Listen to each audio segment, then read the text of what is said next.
제가 얼마 전에 어느 가정을 신방을 한 일이 있습니다.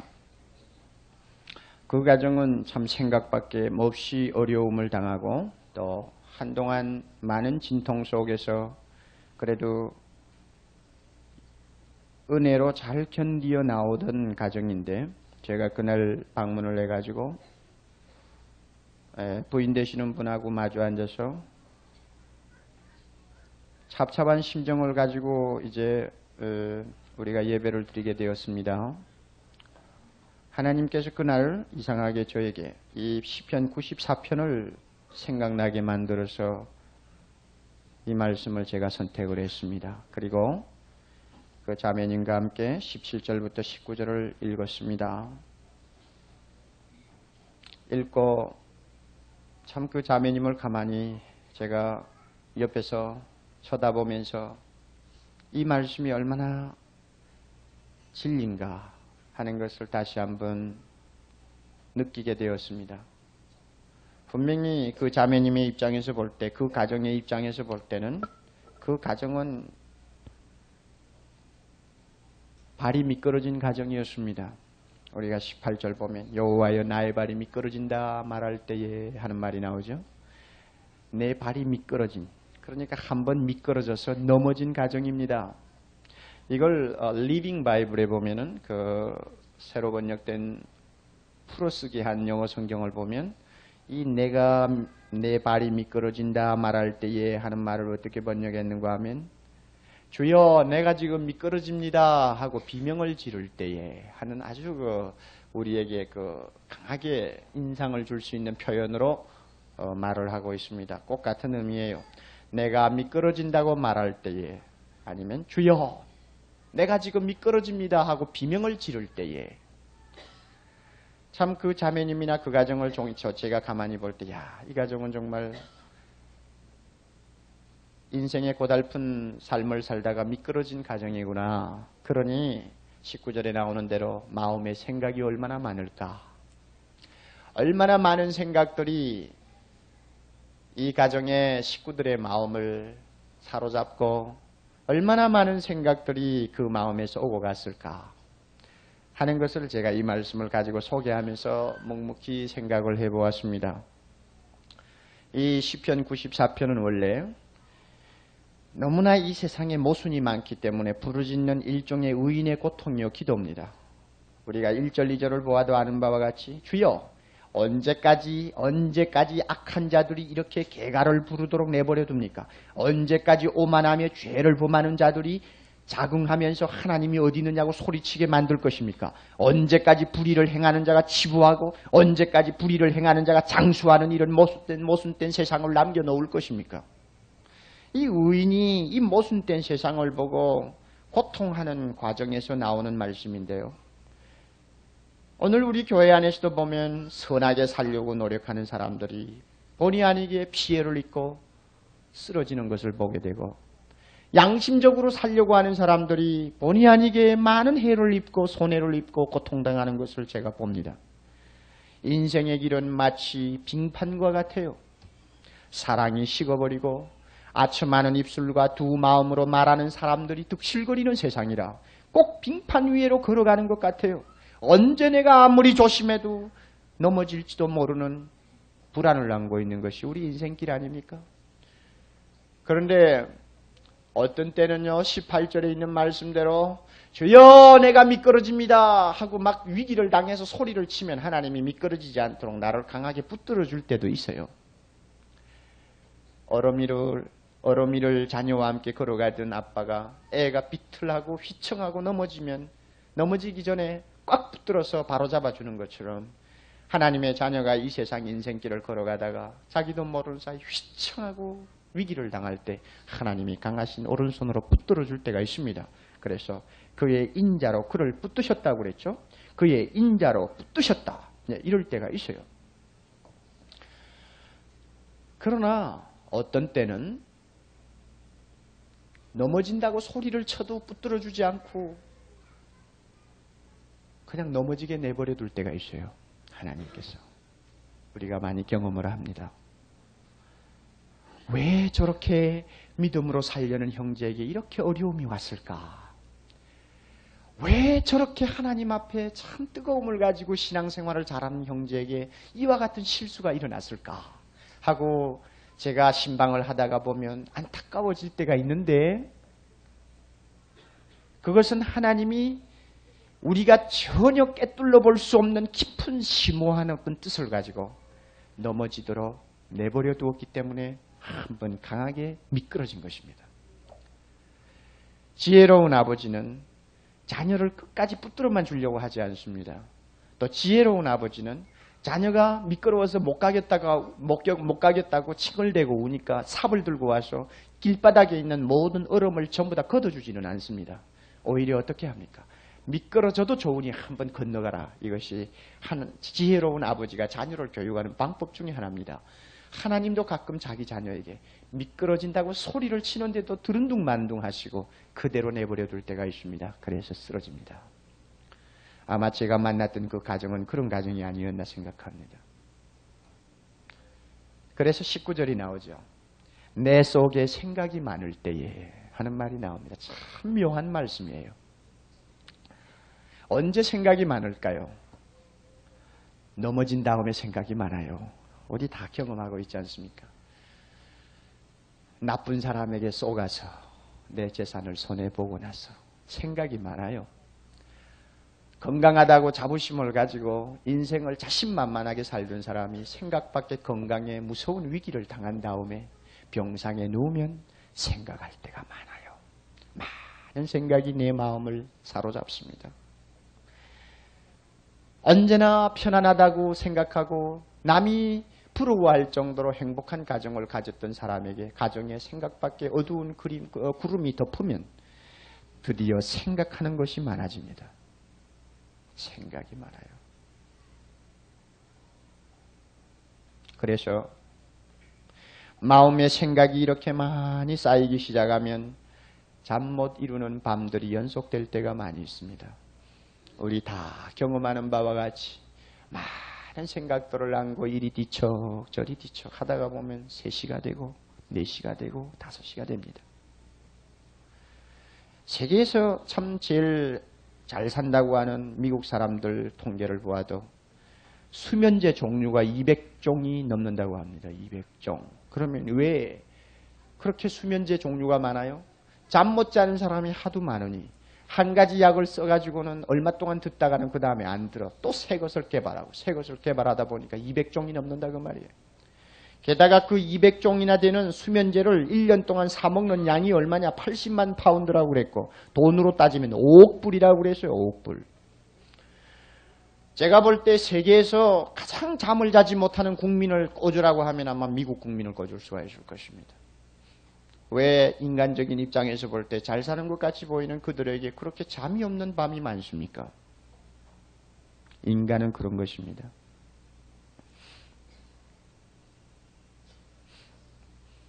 인생을 벌써 30년, 40년을 살다가 보면 우리에게도 많은 생각이 마음을 사로잡아 잠을 설치는 때가 많아요. 그런데 생각한다는 것이 나쁜 것이 아닙니다. 생각이 많다는 것이 나쁜 것이 아닙니다. 성경에 생각이 많은 것을 나쁘다고 규정한 곳은 한 곳도 없습니다. 왜냐하면 생각은 마음을 깨어있게 만듭니다. 마음이 깨어있기 때문에 생각이 많아지는 것입니다. 평안하고 태평스러울 때는 마음이 잠을 잡니다. 그러나 내가 미끄러진다 하고 생각하던 위기가 드디어 덮쳐서 내가 완전히 미끄러졌다고 판단하는 어떤 상황 속에서는 드디어 마음이 깹니다.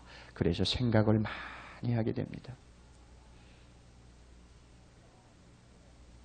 파스칼의 말을 기억하십니까? 인간은 자연계에서 가장 나약하다고 볼 수 있는 갈대다.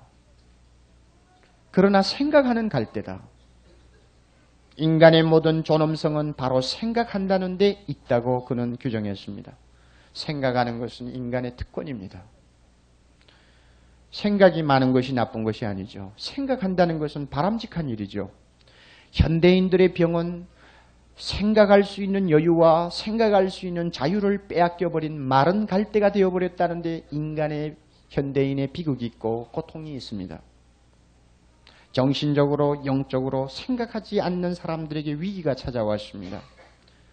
왜 그럴까요?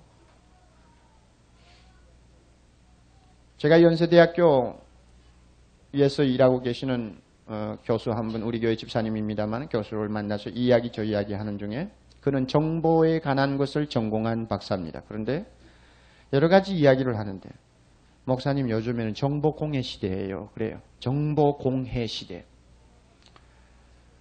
너무나 많은 정보들이 그저 사람의 능력으로는 도무지 처리할 수 없을 만큼 홍수가 되어서 쏟아져 나옵니다.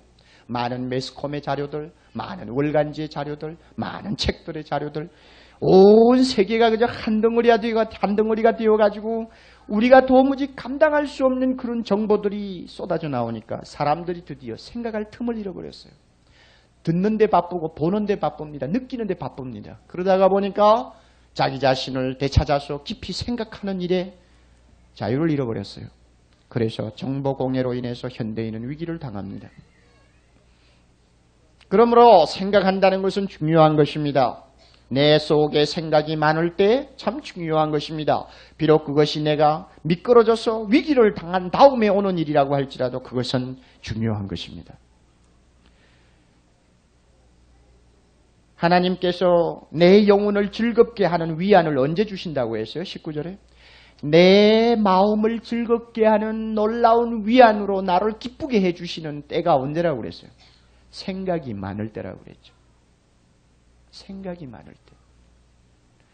생각을 많이 하는 자에게 하나님의 위로도 그만큼 넘치고 생각을 많이 하는 자에게 하나님이 가까이 오셔서 그와 함께 그 깊은 생각에 동참하시는 예들이 많습니다.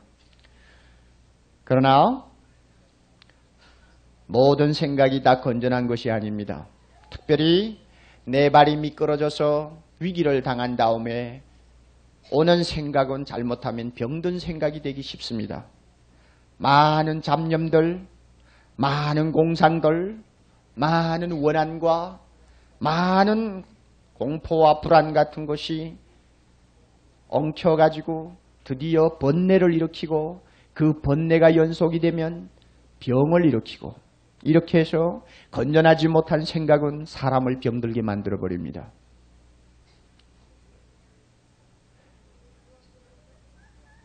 중요한 것은 건전하게 생각한다는 것이 중요한 것입니다. 생각한다는 것도 중요하지만 더 중요한 것은 건전하게 생각할 줄 안다는 것. 이것이 더 중요합니다. 오늘 제가 몇 가지를 여러분에게 대충 제시를 해드리겠습니다. 내가 미끄러졌다고 말할 수 있는 그런 환경에 처한 형제들이 많을 것입니다. 쓰러져 누워있을 때에 많은 생각들이 오고 가는데 어떻게 하면 건전한 생각을 할 수 있느냐. 그래서 어떻게 하면 하나님의 위로가 내 영혼을 즐겁게 하는 깊은 은혜의 경지까지 내가 들어갈 수 있느냐.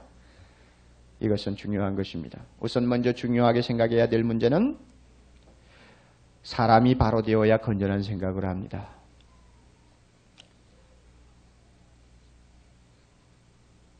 사람이 바로 되어야죠.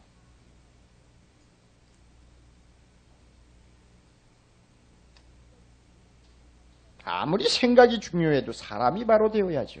바로 되어야 바른 생각이 나오죠. 사람이 변하지 않았는데 바른 생각이 나옵니까? 여러분의 마음속에 양심의 가책을 받아야 될 문제에 대해서도 양심의 가책을 받지 아니할 만큼 아직도 마음바닥이 변화되지 않고 있다면 그 변화되지 않고 있는 그 마음, 그것을 가진 사람으로부터 건전한 생각이라는 것은 일어날 수가 없습니다. 그렇죠. 항상 남을 원망하기를 잘하고 자기 자신만이 완전하다고 생각하는 교만한 마음의 상태를 그대로 가진 사람에게 건전한 생각을 요구한다는 것은 그것은 어느 도단입니다. 생각이 바르게 되려면 사람이 바로 되어야 돼요.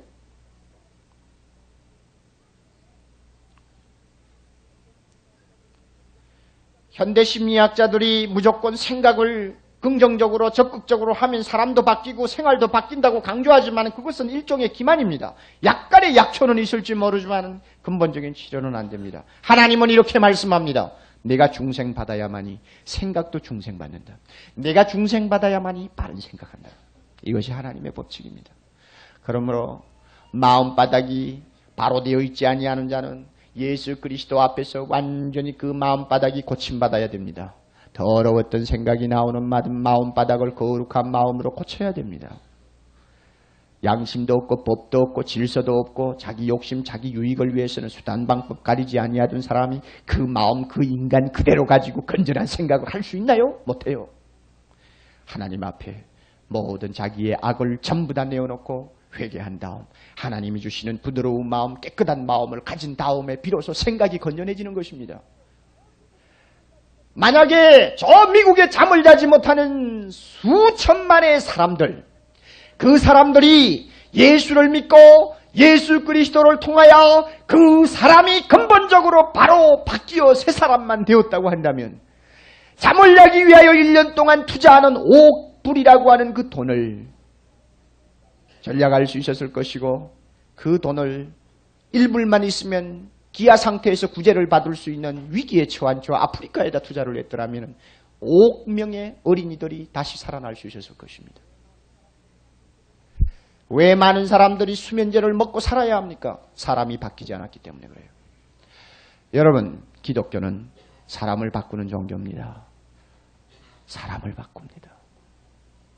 새 사람이 됩니다. 누구든지 그리스도 안에 있으면 새로운 피조물이라 이전 것은 지나갔으니 보라 새것이 되었도다. 예, 새것이 되었도다. 예수 믿는다는 것은 바뀌는 것입니다. 드디어 이렇게 바뀔 때 바른 생각을 하게 됩니다. 실용주의 철학자 윌리엄 제임스가 한 말을 우리는 기억합니다. 우리 세대 가운데서 가장 위대한 발견은 인간이 마음의 태도, 생각의 자세를 바꿈으로 그 생활을 바꿀 수 있다고 하는 것이다. 이것을 현대 철학이 발견한 가장 중요한 발견이라고 그랬습니다. 그래요. 사람이요 영적으로 바뀌어서 하나님의 거룩한 자녀가 되고 나면 생각이 바뀌지 않아요? 생각이 바뀌면 그 사람의 생활도 바뀝니다. 이건 자동적이에요. 어느 위대한 심리학자가 말한 것처럼 인간 본성에는 어떤 성질이 남아있는가 하면은 자기가 자기를 어떻게 생각하느냐에 따라서 자기가 자기를 습관적으로 어떻게 생각하느냐에 따라서 자기 자신이 그대로 만들어진다고 심리학자가 규정을 하고 있는데 상당한 일리가 있다고 합니다. 예수 믿고 나서 내가 변화받고 예수 믿고 나서 새 사람이 되고 하나님과 나와의 관계에서 항상 건전하게 서 있는 사람이 되면은 그 다음부터는 생각을 바로 하게 되고 그 생각에 따라서 내 생활의 환경이 바뀌고 내 여건이 달라집니다. 우리의 삶은 환경이나 외부 조건에 의해서 결정되는 것이 아니라 습관적으로 생각하는 나 자신의 사고에 의해서 결정이 되는 때가 많은데 바로 그것은 내가 바로 되기만 하면 바른 생각을 하게 됩니다. 바른 생각을 하게 되기만 하면 내 삶은 바뀌게 됩니다. 여러분 자신을 하나님 앞에 바로 들이세요. 그리고 바꾸세요. 이 작업을 누가 해줍니까? 사람 바꾸는 작업을 성령이 해줍니다. 우리 안에 거하시는 성령이 우리를 완전히 바꾸어 줍니다. 할렐루야입니다. 이것을 체험하는 사람이 크리스찬입니다. 여러분 목사나 평신도나 다른 것 하나 없고 평신도 중에 신자 믿음 준 좋은 자와 믿음 안 좋은 자와 다른 것이 하나도 없지만은 한 가지 다른 거 있어요. 목사는 하나님이 사람을 바꾸어 놓았다는 것이 다릅니다. 믿음 좋은 사람은 하나님이 완전히 그 사람을 개조시켜 놨다는 데서 다릅니다. 사람이 바뀌면 생각이 바뀝니다. 예수 믿고 나서도 아직도 사람이 바뀌지 않았습니까? 여러분 생각도 분명히 바뀌지 않았을 겁니다. 잠을 자지 못하는 밤 아무리 이리 뒤척 저리 뒤척해도 모든 생각은 악을 수반하는 생각이고 건전하지 못한 공상, 건전하지 못한 어떤 집념에 사로잡혀서 많은 시간을 소비하다가 말 것입니다. 그러나 변화된 사람은 그와 같은 먹구름이 가끔은 옵니다마는 그러나 금방 헤쳐버리고 훨훨 날라 하나님이 주시는 아름다운 생각을 가지고 더 높은 차원으로 올라갑니다. 이것이 크리스찬 아닙니까? 두 번째로 우리가 생각할 것은 건전한 생각은 믿음에서 생깁니다. 사람이 바뀌면 드디어 믿음의 사람이 됩니다. 믿음, 이것은 중요합니다. 여러분, 우리가 잘 아는 바와 같이 인간은 피조물입니다. 어디까지나 피조물입니다. 피조물이라는 의미는 독립된 사고를 할 수 없는 존재라는 말입니다. 만약에 피조물이 창조자를 무시하고 자기 자신이 스스로 옳다고 생각하는 어떤 독립적인 사고에 선다면 그 사람은 분명히 잘못된 사고를 할 수 있는 충분한 이유를 갖고 있습니다. 아담과 하와가 피조물이었기 때문에 하나님을 완전히 무시하고 자기 스스로 독단하고 자기 스스로 결단했을 때 그는 무서운 가오를 범했고 다시 돌이킬 수 없는 비극으로 그는 치달았습니다마는 모든 인간이 마찬가지입니다. 피조물이라는 것을 잊어버리지 마십시오. 이 피조물이라는 이 단어 안에 모든 기독교의 진리가 요약되어 있습니다. 피조물입니다. 피조물이기 때문에 우리는 생각을 해도 예속적인 생각을 해야 합니다. 다시 말하면 창조자 되신 하나님에게 내 자신을 전부 위탁하고 그분의 생각에 나를 맞추고 그분이 원하는 뜻에 나의 생각을 일치시키는 예속적인 사고를 할 때 이것이 건전한 사고인데 이것을 일컬어서 믿음을 가진 사고라고 그럽니다. 믿음의 사고.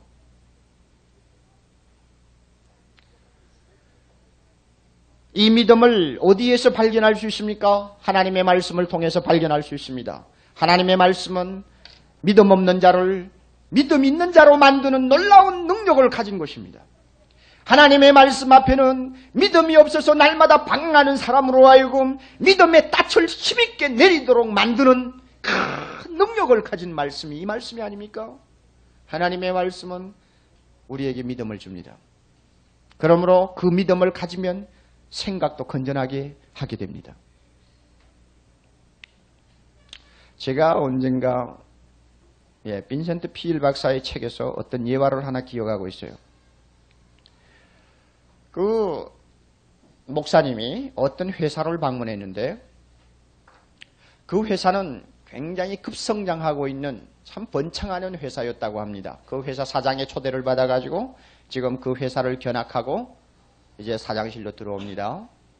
모든 것이 전부 최고급으로 되어 있습니다. 시설도 최신식 시설이고 모든 설비 다 마찬가지입니다. 사장 사무실에 들어가서 보아도 모든 것들이 아주 최고급이요. 완전히 그저 짜여있는 아주 멋있는 플랜을 가진 회사였는데 공장이었는데요. 사장 사무실에 들어갔더니 사장 책상 위에 있는 책 한 권만이 낡은 것이요. 옛날 것이었다고 합니다. 그래 보니까 성경책이었습니다. 가죽으로 된 성경인데 너덜너덜하고 막 손때가 묻고 그저 낡았고 그저 많이 쓴 흔적을 가진 성경책 한 권이 책상 위에 있는데 그 회사에서 가장 낡은 고물에 속하는 것은 성경 하나밖에 없더라고 그래요. 그래서 이 목사님이 사장에게 물었습니다. 당신 저 성경은 왜 저렇게 얹어놓고 있습니까? 그랬더니 이 성경은 보기에는 낡아도요. 우리 회사에서 가장 새로운 최신식 제일 첨단을 걷는 가장 새로운 것이 이 성경입니다. 왜냐하면 내가 이 성경을 펼 때마다 하나님께서는 언제나 새로운 음성으로 나에게 가르쳐 줍니다. 새로운 아이디어를 줍니다. 새로운 신념을 줍니다. 그렇기 때문에 이 성경은 이 회사에서 가장 첨단을 걷는 가장 최신식 일종의 시설이라는 말이죠. 그래서 이 성경은 항상 내 책상 위에 있습니다. 그랬습니다. 그 목사님이 하도 신기해서 아니 언제 그렇게 당신이 하나님의 말씀을 통해 변화를 받았느냐고 물었습니다. 물었더니 그분이 차분히 이렇게 간증을 합니다. 자기가 대학을 다닐 때 믿음 좋은 자기 어머니가 하루는 자기에게 이 성경책을 주었습니다. 아들 보고 야 인생을 살려면 하나님의 말씀 없이는 안 된다. 그러므로 틈이 있을 때마다 이 말씀을 읽으라. 그래가지고 어머니가 성경을 주었어요.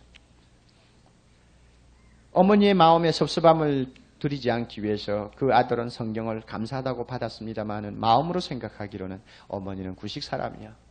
그러니 아직도 저 성경에 매여가지고 저것이 중요한 것처럼 생각하는데 나는 그렇지 않아. 자기 스스로 참 그렇게 생각하고는 그 받은 성경을 책꽂이에 그 책장에 꽂아놓고는 몇 년이 지나도록 한 번도 쳐다보지 않았습니다. 대학을 졸업하고 현실에 뛰어들어서 이 일 저 일을 하는데 이상하게 일들이 잘 안 됩니다. 생각이 점점 삐뚤어집니다.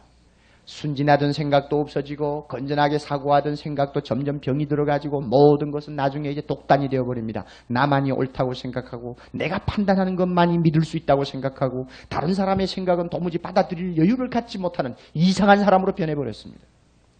그러니 일이 될 리가 없죠. 만신창이가 된 것입니다. 다시 말하면 미끄러진 것입니다.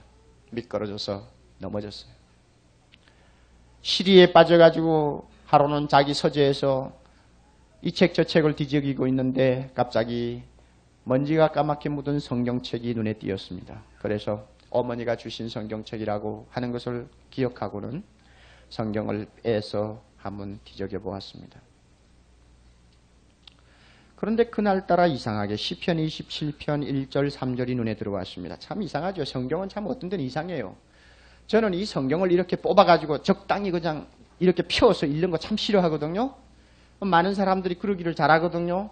성경을 보라니까 어디서 읽어야 될지 잘 모르겠고 그저 좀 지루하고 그러니까 아무데나 뽑아가지고 눈에 쓱 들어오는데 한번 읽어보고 끝나는 이런 식 있잖아요. 참 안 좋은 방법인데 이 사람은 워낙 믿음이 없는 사람이니까 일단 성경을 뽑아가지고 이렇게 펴서 아마 제일 가운데가 시편이니까 쉽게 펴이겠죠. 펴서 보는데 시편 27편 1절 3절에 눈이 갔습니다. 그 1절에 조금 내려가 보면 여호와는 내 생명의 능력이시니 내가 누구를 무서워하리요. 이 말씀에 그만 그 사람이 완전히 사로잡혔다고 그럽니다. 여호와는 내 생명의 능력이시니 내가 누구를 무서워하리요.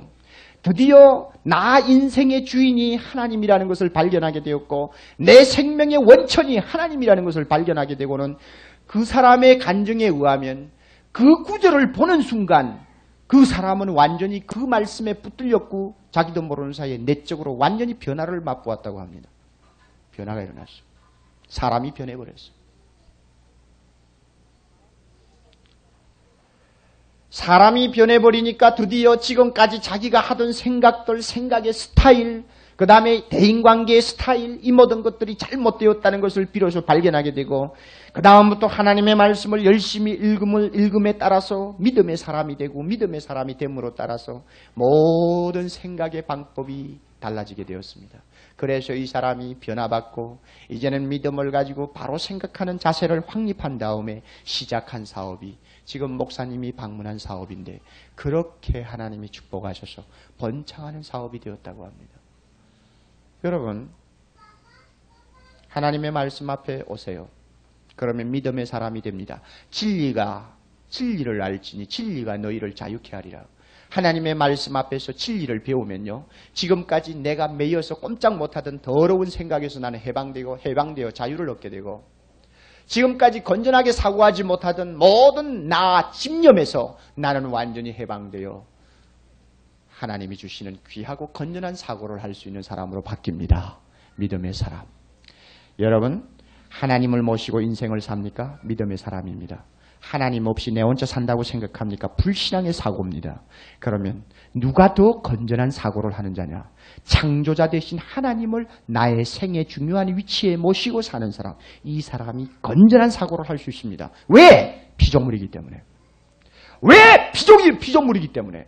당신이 만약에 창조자라면 하나님이 필요 없을 것입니다. 그러나 당신은 저와 마찬가지로 피조자입니다. 그러므로 피조자는 하나님이 계셔야 됩니다. 믿어야 돼요. 믿음이 있어야 돼요. 그래야 바로 생각합니다. 마지막으로 한 가지 더. 건전한 생각은 기도로서 드디어 열매를 맺습니다. 기도. 내 마음에 생각이 많은 밤, 잠을 이루지 못하는 밤, 많은 생각이 앞문으로 들어와 뒷문으로 나가고 뒷문으로 들어와 앞문으로 나가고 많은 생각이 오락가락 할 때 하나님의 말씀을 앞에 놓고 조용히 우리 하나님이 나와 함께 하신다는 믿음을 가지고 그 모든 생각들을 하나하나 정리하기 시작하면 더럽고 잘못된 생각들은 다 키질을 해서 날려보내고 드디어 건전한 생각을 갖게 됩니다. 건전한 생각을 가진 다음에 그것을 꼭 마음에 두고 어디를 갑니까? 기도의 골방으로 찾아갑니다. 내 속에 생각이 많을 때 하나님이 자기의 위로를 가지고 내 영혼을 즐겁게 해주셨다고 하는데 이 즐겁게 해주시는 체험은 어디에서 오는 것이냐? 기도의 골방에서 오는 것입니다. 기도의 골방에서. 마음의 생각을 다 안고 하나님 앞에 가서 주여 내가 지금 이런 생각, 이런 여러 가지 본민을 안고 지금 고민을 하고 있습니다. 주여 내 마음의 생각이 이런데 하나님 어떻게 생각하세요? 그러면 우리 하나님께서 그 기도하는 마음에 놀라운 하나님의 위로로 하나하나 은혜를 주셔서 그 들고 나간 나의 모든 생각이 하나님의 은혜의 이슬로 축축하게 적게 되고 이슬을 머금은 내 모든 생각들이 아름다운 꽃봉오리처럼 피기 시작합니다. 근심이 변하여 찬양이 되고 원망이 변하여 감사가 되고 모든 잡념들이 변하여 하나님 앞에 즐거운 환희를 표현할 수 있는 기도의 제목들이 됩니다. 이 꽃들 보세요. 얼마나 아름다워요.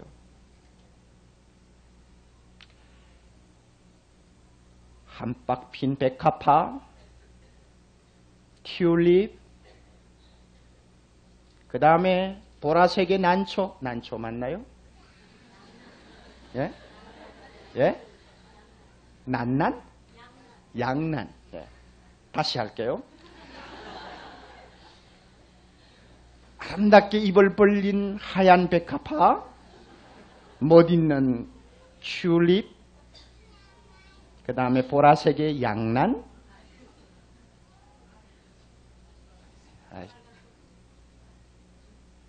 빨간 꽃 튤립 아니에요? 또 잘못했나요? 한 번 더 할까요?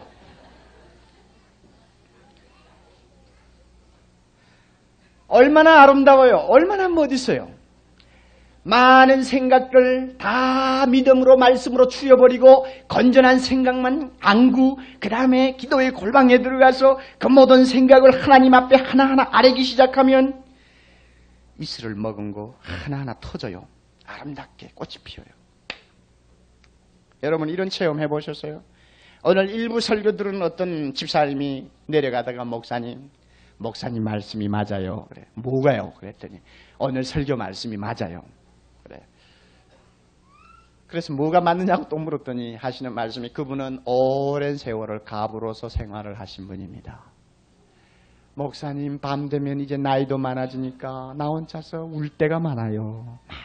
많은 생각들이 내 마음을 그냥 휘젓고 있을 때가 많은데 목사님 그때마다 우리 하나님이 나와 함께 하시니까 나는 괜찮다는 그런 믿음을 가지고 무릎을 꿇고 하나님 앞에 내 마음에 있는 모든 생각들을 다 아뢰면은 그 다음부터 마음에 있는 모든 고통이 사라지고 하나님이 주시는 위로가 내 마음에 넘치는 걸 많이 체험해요. 목사님 말씀이 맞아요. 그래요. 맞아요. 진짜. 내 속에 생각이 많을 때에 하나님의 위안이 내 영혼을 즐겁게 하나이다. 어디에서 즐거움을 얻을 수 있습니까? 기도의 골방에서. 그러므로 여러분 생각이 많은 밤에 복잡한 문제를 앞에 놓고 생각이 많은 밤에 베개를 안고 뒤척거리다가 새벽이 오면 그 곤란해요 좀. 다 집어치우고 일어나서 조용한 방을 찾아가 앉든지 마루에 나가 앉든지 앉아서 조용히 하나님 앞에 주여 다 토하세요. 다 토하면 하나님이 내 마음에 아름다운 은혜를 충만하게 주십니다. 참 멋있는 은혜를 주세요. 에베소 3장 20절 보면 여러분 우리 가운데 역사하시는 능력대로 우리의 온갖 무엇입니까? 구하는 것이나 그 다음에 하나 중요한 말 생각하는 것에 더 넘치도록 하시는 예수님이라고 그랬습니다. 아멘. 여러분, 우리 마음에 많은 생각이 있잖아요. 그 많은 생각이 기도로 표현되지 않아요. 그런데 우리 주님은 우리의 생각을 다 알고 계세요. 그러므로 내가 생각하고 내가 구하는 것 이상으로 기도의 골방에서 나에게 넘치도록 은혜를 주신다고 말씀하셨는데, 이 예수님을 여러분이 기도의 골방에서 만나야 됩니다. 더 멋있는 말씀이 한 곳 있어요. 에레미야 31장 25절인데요. 한번 펴보세요. 에레미야 31장 25절, 그 구약 성경 페이지 1102페이지.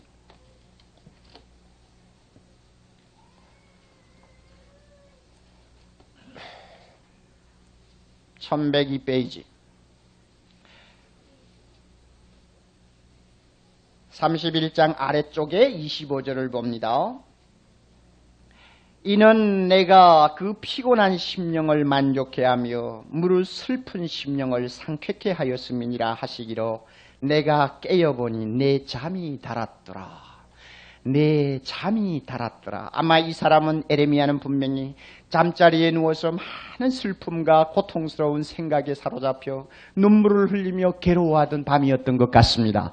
그런데 그 모든 괴로움과 그 모든 피곤한 심령과 그 모든 생각들을 가지고 조용히 하나님 앞에 잠자리에서 기도로 아뢰었더니 하나님이 드디어 그의 마음을 열어주시고 하나님이 위로의 말씀을 주십니다. 나는 피곤한 심령을 만족해 하는 자요, 나는 슬픈 심령을 상쾌케 하는 자니라. 하나님께서 그의 마음에 깊은 확신을 주셨습니다. 그 음성을 듣고 그 확신을 가지자마자 드디어 에레미야의 마음속에 있는 많은 고통과 슬픔, 많은 잡념들은 사라지고 자기도 모르게 잠이 깊이 들었습니다. 나중에 깨어보니 다 같이 내 잠이 달았더라. 기가 막히죠, 여러분? 우리 예수 믿는 사람들은 생각이 많아요. 아무래도 예수 안 믿는 사람보다 많은 생각을 하는 사람들입니다. 그러나 생각을 하되 건전한 믿음의 생각을 하도록 하십시오. 그리고 그 모든 생각을 주님의 은혜의 기도의 골방 앞으로 가지고 가세요.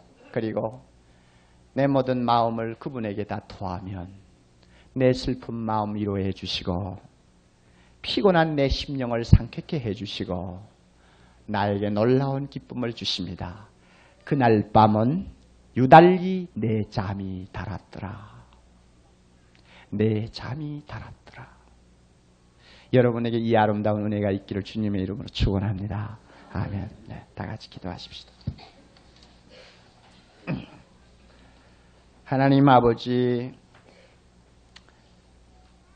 마치 빙판을 걸어가는 것 같이 위험하고 악한 자들이 많은 이 세상에서 어떤 때는 내가 미끄러진다고 비명을 지를 때 하나님은 금방 붙들어 주시는 때도 있지만은 어떤 때는 내가 미끄러지는 것을 보시면서도 내버려 두실 때도 있는 것을 우리는 압니다. 모든 것이 다 하나님의 깊은 섭리와 우리를 인도하시는 지혜로운 뜻인 줄을 알고 감사를 드립니다. 하나님, 가끔 가다가 우리는 미끄러져 넘어진 경험을 많이 합니다. 그때마다 내 마음에 얼마나 많은 생각들이 쌓이고 쌓이는지요. 잠을 이루지 못하고 고통하는 밤들이 연속될 때가 많이 있었습니다. 하나님, 그러나 이와 같은 위기와 이와 같은 고통을 통해서 내 영혼이 깨어있게 해주심을 감사합니다. 깨어서 생각하는 사람 되게 해주심을 감사합니다. 그리고 우리에게 귀한 믿음 주셔서 헛된 잡념을 가지고 번뇌를 가지고 밤을 지새우지 않고 하나님이 모든 축복의 원천이 되시며 나의 도움이 되시며 나의 방패가 되시며 내 인생의 인도자가 되신다는 것을 분명히 믿고 믿음으로 이 모든 생각을 정리할 수 있는 능력자가 된 것을 감사합니다. 뿐만 아니라 내 마음의 모든 생각들을 기도의 골방으로 가지고 가 우리 하나님 앞에 다 마음을 토할 때 주여 슬픈 마음을 위로하시고 피곤한 심령을 상쾌케 하시고 내 영혼이 기쁨으로 충만할 수 있도록 우리에게 은혜 주시는 놀라운 축복을 감사합니다. 하나님, 우리 교회 성도들은 많은 생각으로 밤을 지낼 때가 있겠지만은 그 모든 생각을 통해서 주님과 기도하게 되고 그 기도를 통해서 드디어 깊은 잠을 잘 수 있고 아침에 깨었을 때 주여 내 잠이 참 달았습니다 하고 말할 수 있는 훌륭한 믿음의 사고자들이 되도록 주님이 축복해 주시옵소서. 예수님 이름으로 기도하옵나이다. 아멘. 주님.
다시 하겠습니다.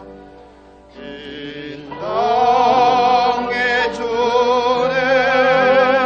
고르게 베풀고 주님의 계시를 늘 보여주시는 영화의 검은 것 소리에 맞추어 주 사랑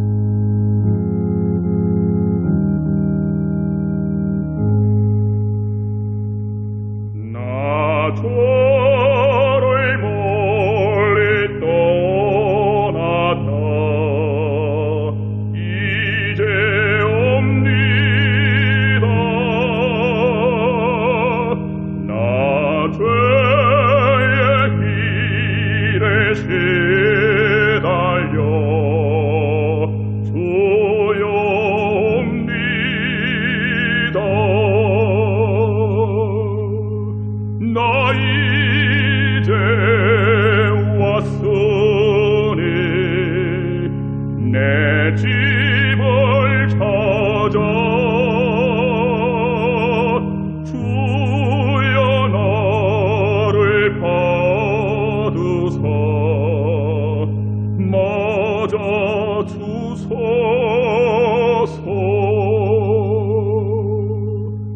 그 귀한 세월 보내고 이제 옵니다.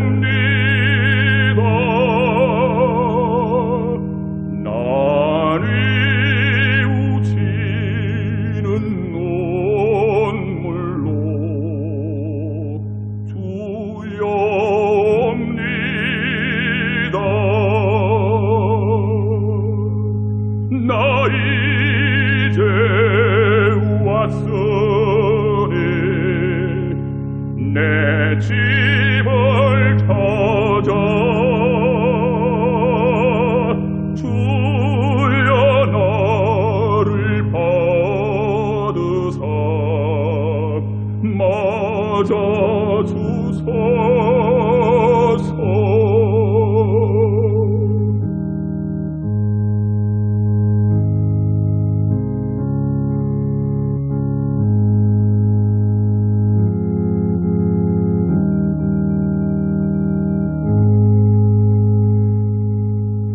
나 죄에 매여 고달파 이제 옵니다.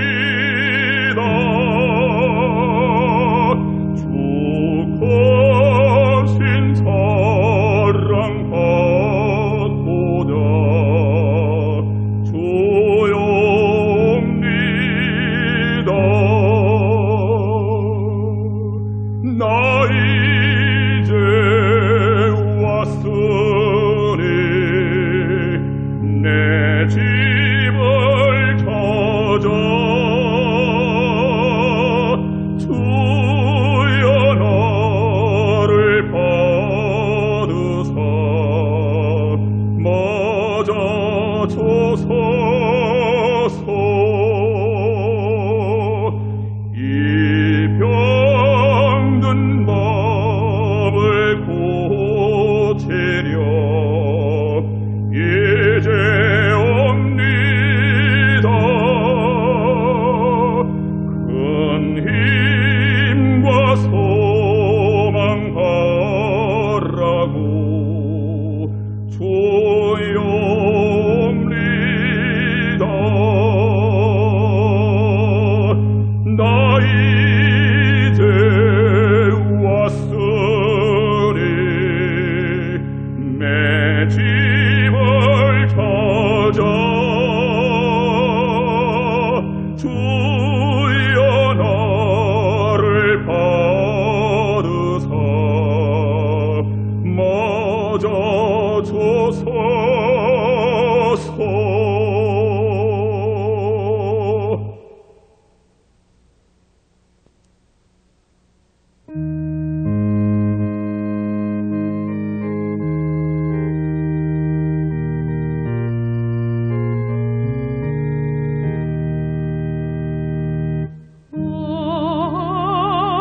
하나님의 은혜로 있을 때 없는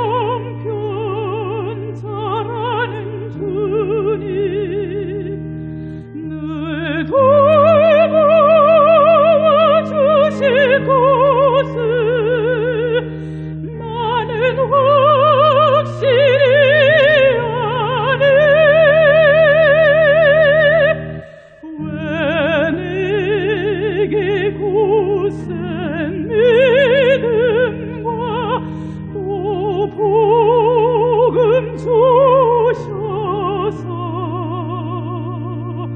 내 맘이 항상 편한지 난 알 수 없도다. 내가 믿고 또 의지함은 내 모든 형편 잘하는 주님 늘 도와주실 곳을 나는 확실히 아네.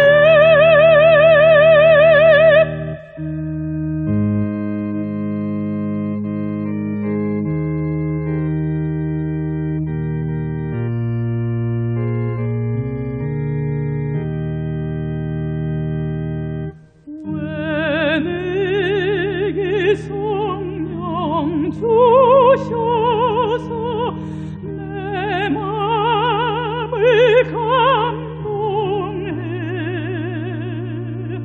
주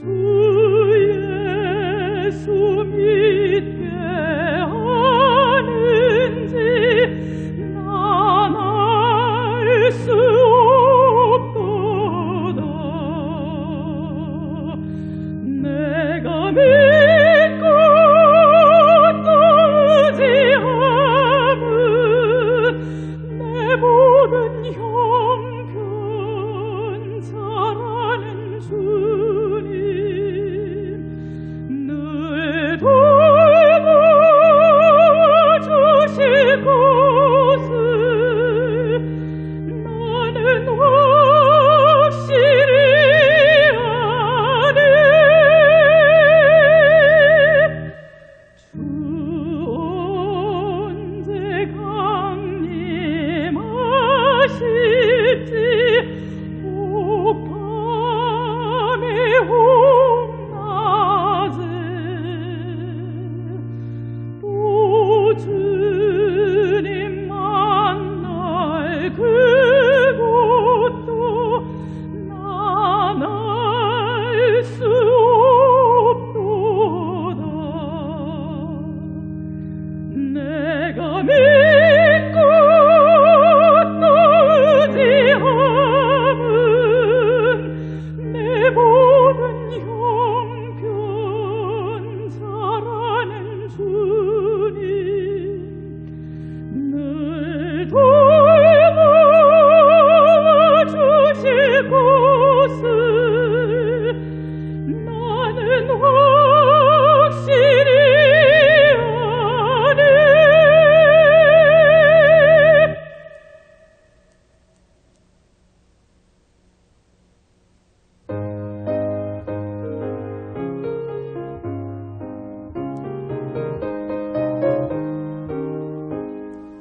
믿음의 아무 증거 아닌 되어도 믿음만을 가지고 선을 걸으며 이 뒤에 아무 소리 아닌 되어도 하나님의 약속의 자리와 허락하세.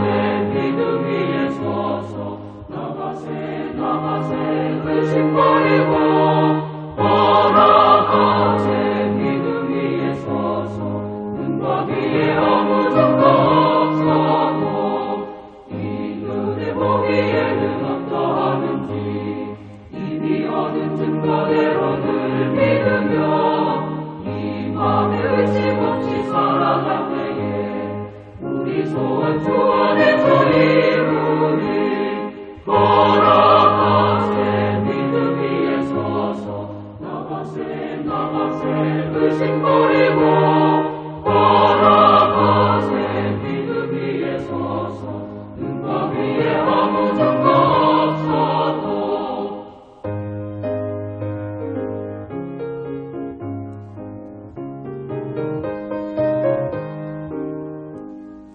당신의 거룩함을 두고 맹세한 주 하나님 아버지는 참되구나.